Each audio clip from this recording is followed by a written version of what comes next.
बच्चों, कैसे हैं आप सब? आशा करती हूँ आप सब अच्छे होंगे, स्वस्थ होंगे। स्वागत है आपका इस कक्षा में। आइए आज हम पढ़ते हैं हिंदी व्याकरण का पाठ 12 विराम चिन्ह। विराम का अर्थ होता है रुकना, ठीक है।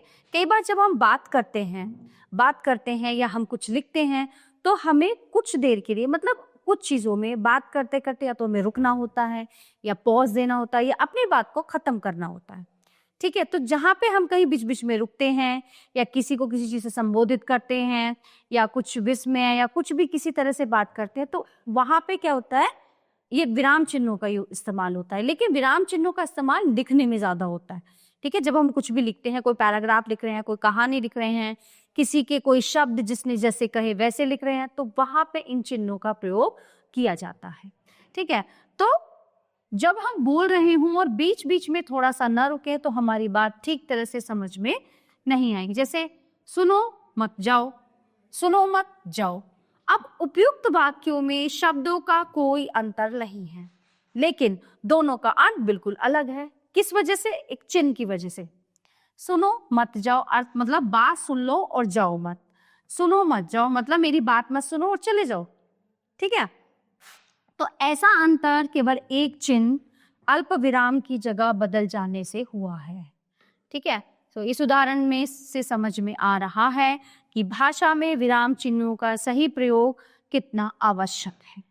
लिखित भाषा में रुकने, प्रश्न पूछने, आश्चर्य आदि के भाव प्रकट करने के लिए कुछ चिन्ह निश्चित किए गए हैं जिन्हें विराम चिन्ह कहते हैं। प्रमुख विराम चिन्ह। हिंदी भाषा में मुख्यतः निम्न विराम चिन्हों का प्रयोग किया जाता है। सबसे पहले आता है अल्प विराम। वाक्य में जब कहीं थोड़े समय के लिए रुकना होता है वहां अल्प विराम का प्रयोग किया जाता है। जैसे राशि, राहुल, विजय और दिव्या कल आएंगे। दीपक आया, थोड़ी देर रुका और चला गया। पूर्ण विराम। जब कोई वाक्य पूरा हो जाता है तो उसकी समाप्ति पर पूर्ण विराम का प्रयोग किया जाता है। जैसे मैं कल हरिद्वार जाऊंगा, कछुआ दौड़ में जीत गया। प्रश्नवाचक चिन्ह। जब कोई प्रश्न पूछा जाता है तब इस चिन्ह का प्रयोग किया जाता है।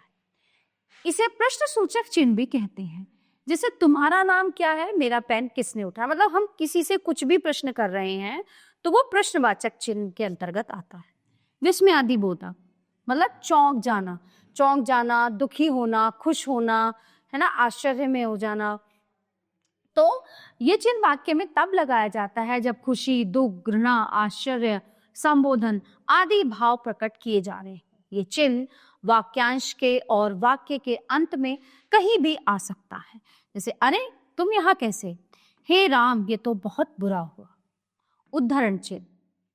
जब किसी की कही हुई बात को ज्यों का त्यों बताना हो तब लेखन में उद्धरण चिन्हों का प्रयोग किया जाता है। जैसे नेताजी सुभाष चंद्र बोस ने कहा था, तुम मुझे खून दो मैं तुम्हें आजादी दूंगा। अब उनकी ये कही हुई बात एज इट इज यहाँ पे दिख रहे हैं तो इसमें उद्धरण चिन्ह का इस्तेमाल हुआ है। उसने कहा मैं अभी काम कर रही। योजक चिन्ह। किन्हीं दो शब्दों के आपसी संबंध को प्रकट करने के लिए योजक चिन्ह का प्रयोग किया जाता है। जैसे राम लक्ष्मण बचपन से ही वीर थे, उसके माता पिता आ गए हैं। निर्देशक चिन्ह। जब कोई विवरण या निर्देश देना हो तब इस चिन्ह का प्रयोग किया जाता है।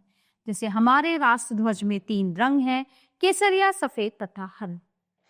थोड़े फल चाहिए जैसे तरबूज, केला, सेब आदि। अब आता है अर्धविराम। पूर्ण विराम की तुलना में जब थोड़ा कम रुकना हो तब अर्धविराम चिन्ह का प्रयोग किया जाता है। जैसे दादाजी ने बुलाया, प्यार किया और 10 रुपए दिए। माता आई, आराम किया और बाजार गई। तो इस पाठ में हमने जाना कि लिखित भाषा में रुकने, प्रश्न पूछने, आश्चर्य आदि के भाव प्रकट करने के लिए जिन चिन्हों का प्रयोग किया जाता है उन्हें विराम चिन्ह कहते हैं। हिंदी में प्रमुख विराम चिन्ह इस प्रकार हैं: अल्प विराम, पूर्ण विराम, प्रश्नवाचक चिन्ह, विस्मयादिबोधक चिन्ह, उद्धरण चिन्ह, योजक चिन्ह, निर्देशक चिन्ह और अर्धविराम। तो प्यारे बच्चों, ये पाठ यहीं पे समाप्त होता है। आशा करती हूँ आपको अच्छे से समझ आया होगा। मिलते हैं अगली कक्षा में। धन्यवाद।